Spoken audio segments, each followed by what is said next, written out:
सुप्रभात बच्चों, कैसे हैं आप सब। उम्मीद करती हूँ आप सब अच्छे होंगे।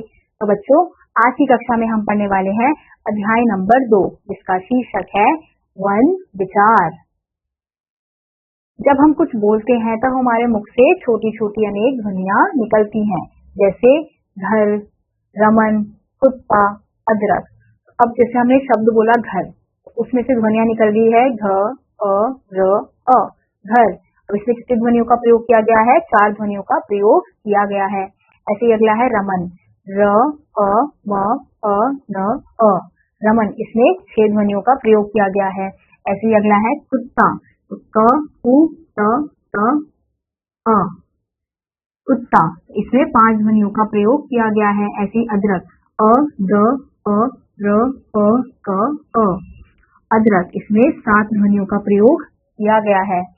आपने देखा, जब हमने उपयुक्त शब्द बोले तो हमारे मुख से अनेक ध्वनियां निकली। व्याकरण में इन्हें वर्ण कहते हैं। ये भाषा की सबसे छोटी इकाई है, यानी कि जो भी हम बोलते हैं, शब्द हो गया, वाक्य हो गया, तो हम जब बोलते हैं तो उसमें से जो ध्वनियां निकलती है, तो उन्हीं ध्वनियों को अगर हम अलग अलग कर दें तो वो क्या कहलाते हैं? वो हमारे वर्ण कहलाते हैं, जो क्या होते हैं? भाषा की सबसे छोटी इकाई होती है। इन ध्वनियों के और खंड नहीं किए जा सकते। प्रत्येक ध्वनि को लिखने के लिए विशेष चिन्ह होते हैं। भाषा के ये ध्वनि चिन्ह वर्ण है। इस प्रकार हम कह सकते हैं वह छोटी से छोटी ध्वनि जिसके और खंड ना किए जा सके, वर्ण कहलाते हैं। प्रत्येक भाषा के अनेक वर्ण होते हैं। इन्हें एक निश्चित क्रम में लिखा जाता है। भाषा में प्रयोग में लाए जाने वाले सभी वर्णों के निश्चित क्रम और क्रमिक समूह को वर्णमाला कहते हैं। जब हम वर्णों को निश्चित क्रम में लिखते हैं, क्रम समूह में लिखते हैं, तो उसे क्या कहते हैं? उन समूहों को हम वर्णमाला कहते हैं। अब अगला है वर्ण भेद। वर्णों को प्रमुख रूप से 2 वर्गों में बांटा जाता है। पहला है स्वर तथा दूसरा है व्यंजन। सबसे पहले हम स्वर के बारे में पढ़ते हैं। किसी ध्वनि का उच्चारण करते समय हमारे मुख से वायु निकलती है। यह वायु मुख के विभिन्न भागों, यानी कि कंठ, जीभ, दांत, ओष्ठ, तालु आदि से टकराती है। जिन वर्णों का उच्चारण करते समय मुख से निकलने वाली वायु के मार्ग में कोई रुकावट नहीं होती, उन्हें हम स्वर कहते हैं। स्वर वर्ण का उच्चारण स्वतंत्र रूप से होता है। अब हिंदी भाषा में निम्नलिखित 11 स्वर होते हैं, जैसे अ, आ, ई, उ, री, ए, ओ, औ। तो ये क्या है? ये हमारे स्वर हैं। अब स्वर के भेद। उच्चारण के आधार पर स्वर 2 प्रकार के होते हैं। कौन कौन से? पहला है ह्रस्व स्वर। ह्रस्व का अर्थ है छोटा या कम। इन स्वरों के उच्चारण में कम समय लगता है, उन्हें ह्रस्व स्वर कहते हैं। ह्रस्व स्वरों की संख्या 4 है, जैसे अ, ई, उ, री। अब अगला है दीर्घ स्वर। दीर्घ का अर्थ है बड़ा या अधिक। इन स्वरों के उच्चारण में अधिक समय लगता है, उन्हें दीर्घ स्वर कहते हैं। दीर्घ स्वरों की संख्या 7 है, जैसे आ, ई, उ, ए, ओ और ओ। उच्चारण की दृष्टि से स्वर का एक और भेद माना जाता है, जिसे प्लुत स्वर कहते हैं। जिस स्वर के उच्चारण में ह्रस्व स्वरों की अपेक्षा तिगुना समय लगता है, उसे प्लुत स्वर कहा जाता है। प्लुत स्वर को प्रकट करने के लिए स्वर के बाद इसका अंक लिख दिया जाता है, जैसे ओम। हम यहाँ देखेंगे स्वरों की मात्राएं। जब कोई स्वर से व्यंजन पहले प्रयुक्त होता है तो उसका रूप अपरिवर्तनीय रहता है, परंतु व्यंजन के बाद आने वाले स्वर का रूप बदल जाता है। स्वर के इस बदले हुए रूप को मात्रा कहते हैं। यानी कि जब किसी शब्द को अगर हम लिखते हैं और अगर स्वर पहले लिखा जा रहा है तो उसका रूप समान रूप से ही होगा, वैसे ही होगा। लेकिन अगर उसको किसी व्यंजन के बाद लिखा जा रहा है तो उसका रूप बदल जाता है। उस बदले हुए रूप को ही हम क्या कहते हैं? मात्रा कहते हैं। जैसे यहाँ पे है स्वर कौन से? अ और मात्रा। अ की कोई मात्रा नहीं है, इस प्रकार से लिखा गया, जैसे नल, बटन। ऐसे ही आ की है, ये आ की मात्रा। फिर उसका प्रयोग किस प्रकार से हुआ है? काला, माला। ई का पिन, पिन। ऐसे ही ई का चील मील। ऊ की मात्रा चुप सुन। ऊ की मात्रा फूल ऊप।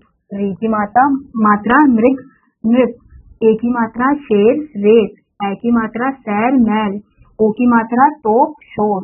औ की मात्रा कौवा मौजा। अस्वर की मात्रा अस्वर की कोई मात्रा नहीं होती।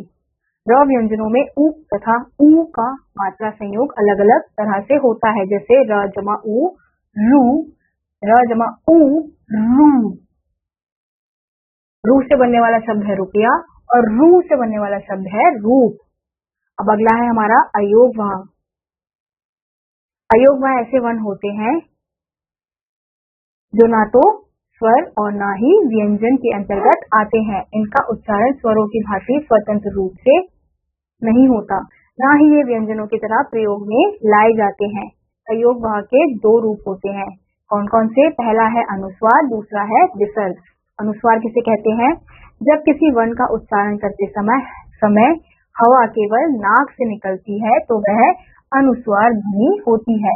लिखते समय उसके ऊपर बिंदु, इस प्रकार का बिंदु लगाया जाता है, जैसे पंख, डंक, कंस, गंगा, अंडा, चंगा, पंगा आदि अन्य शब्द। अनुस्वार का उच्चारण व्यंजनों के पहले 5 वर्गों यानी कि क वर्ग, च वर्ग, त वर्ग, त वर्ग, प वर्ग के अंतिम वर्णों के अंधाश के समान नासिक से होता है। अब अगला है विसर्ग। वर्ण के अंत में लगने वाले इस चिन्ह को विसर्ग कहते हैं। इसका उच्चारण कंठ से आधे ह के समान होता है। संस्कृत से हिंदी में आए कुछ शब्दों के साथ विसर्ग का प्रयोग किया जाता है, जैसे अतः, प्रातः आदि अन्य शब्द। अब अगला है हमारा अनुनासिक। जब किसी वर्ण का उच्चारण करते समय गले से निकलने वाली वायु नाक और मुख दोनों से एक साथ बाहर आती है तो वह अनुनासिक ध्वनि होती है।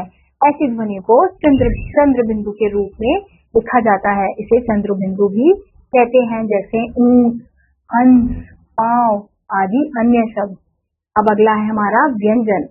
जिन वर्णों का उच्चारण करते समय मुख से निकलने वाली वायु के मार्ग में रुकावट आती है उन्हें व्यंजन कहते हैं। व्यंजनों का उच्चारण स्वर की ध्वनि की सहायता से किया जाता है, यानी कि हर व्यंजन के साथ स्वर लगाया जाता है, अ का स्वर लगाया जाता है तो उसका उच्चारण उस प्रकार से होता है, जैसे क जमा अ क, प जमा अ प, च जमा अ च। अब अगला है व्यंजन के भेद। उच्चारण के आधार पर व्यंजन 3 प्रकार के होते हैं। पहला स्पर्श व्यंजन, दूसरा अंतस्थ व्यंजन और तीसरा है ऊष्म व्यंजन। तो पहला है स्पर्श व्यंजन। स्पर्श का अर्थ है छूना।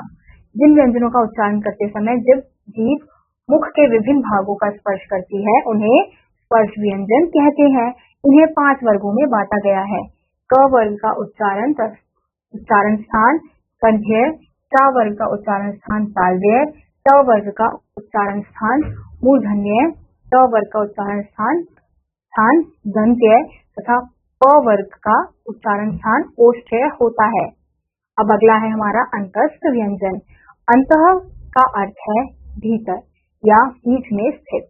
जिन व्यंजनों का उच्चारण करते समय जीभ मुख के भीतर किसी भाग का पूरी तरह से स्पर्श नहीं करती उन्हें अंतस्थ व्यंजन कहते हैं। इनके उच्चारण में सांस का अवरोध बहुत कम होता है। इनकी संख्या 4 है, जैसे य, र, ल, क। ये हमारे अंतस्थ व्यंजन है। अब अगला है हमारा ऊष्म व्यंजन। ऊष्म का अर्थ है गर्म। जिन व्यंजनों के उच्चारण करते समय मुख से बाहर ऊष्मा या गर्म वायु निकलती प्रतीत होती है उन्हें ऊष्म व्यंजन कहते हैं। इनकी संख्या 4 है। कौन कौन सी? श, श, स, ह। अब अगला है हमारा संयुक्त व्यंजन।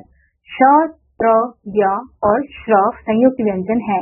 2 व्यंजनों के संयोग यानी कि मेल से बनने के कारण ये संयुक्त व्यंजन माने जाते हैं। जैसे श कौन से 2 व्यंजनों से मिलकर बना है? क जमा श और इससे बनने वाला शब्द है क्षय, वृक्ष, पक्ष, पक्ष। ऐसे अगला है त्र, तो त जमा र, और इससे बनने वाले शब्द हैं पत्र, चित्र, सत्र, मित्र। ऐसे ही ज्ञ का ज्ञ जमा य, यज्ञ, ज्ञान, विज्ञान, अज्ञात, ऐसे श्र, श जमा र, श्रम, विश्राम, आश्रम, परिश्रम। अब अगला है हमारा विकसित व्यंजन। ड़ और ढ अतिरिक्त व्यंजन के रूप में वर्णमाला में स्थान पाते हैं। त वर्ग के ड और ध के नीचे बिंदु लगाने पर उनके स्वरूप ड़ और ढ तथा ध्वनि में अंतर आ जाता है, जैसे डर, पेड़, ढेर, पढ़ना। ठंड, सड़क, ढोल, बूढ़ा। डगर, ककड़ी, ढीला, कड़ाही।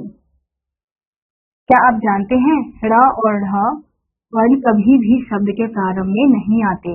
ये वर्ण या तो शब्द के बीच में आते हैं या शब्द के अंत में। हिंदी वर्णमाला में कुल 33 व्यंजन होते हैं, लेकिन संयुक्त व्यंजन और विकसित व्यंजन को मिलाकर 39 व्यंजन होते हैं। अब अगला है हमारा द्वित्व व्यंजन। जब एक व्यंजन ध्वनि अपने ही जैसी अन्य व्यंजन ध्वनि से संयुक्त होती है तो उसे द्वित्व व्यंजन कहते हैं, जैसे त जमा त टट्टू। ऐसे ही त जमा त पत्ता, क जमा क टक्कर, न जमा न गन्ना, ड जमा ड लड्डू, प जमा प छप्पर। अब अगला है हमारा आगत ध्वनियां। हिंदी में कुछ ऐसी ध्वनियां जो पहले प्रयोग में नहीं थी, अब अरबी, फारसी, अंग्रेजी आदि शब्दों के प्रभाव के कारण प्रयोग में आने लगी है। उन्हें आगत ध्वनियां कहते हैं, जैसे ज, फ, उर्दू, अरबी भाषाओं की ध्वनियां हैं। इन्हें आगत ध्वनियां कहते हैं। ये व्यंजनों के रूप में हिंदी में प्रयोग की जाती है, जैसे फन, सजा आदि अन्य शब्द। और अब अगला है अ ध्वनि। यह आगत स्वर अ हिंदी में अंग्रेजी भाषा में आया है। हिंदी में अंग्रेजी भाषा से आया है, जैसे डॉक्टर, टॉफी, कॉलेज, हॉकी आदि आगत स्वरों के उदाहरण हैं। ये वे शब्द हैं जो अंग्रेजी के शब्द हैं, लेकिन जब हम इन्हें हिंदी में लिखते हैं तो हम अ ध्वनि का प्रयोग करते हैं। इसी के साथ बच्चों आज का यह अध्याय यहीं समाप्त होता है। उम्मीद करती हूँ आपको यह अध्याय समझ आया होगा। मैं आपसे मिलूंगी अगली कक्षा में, तब तक के लिए नमस्कार।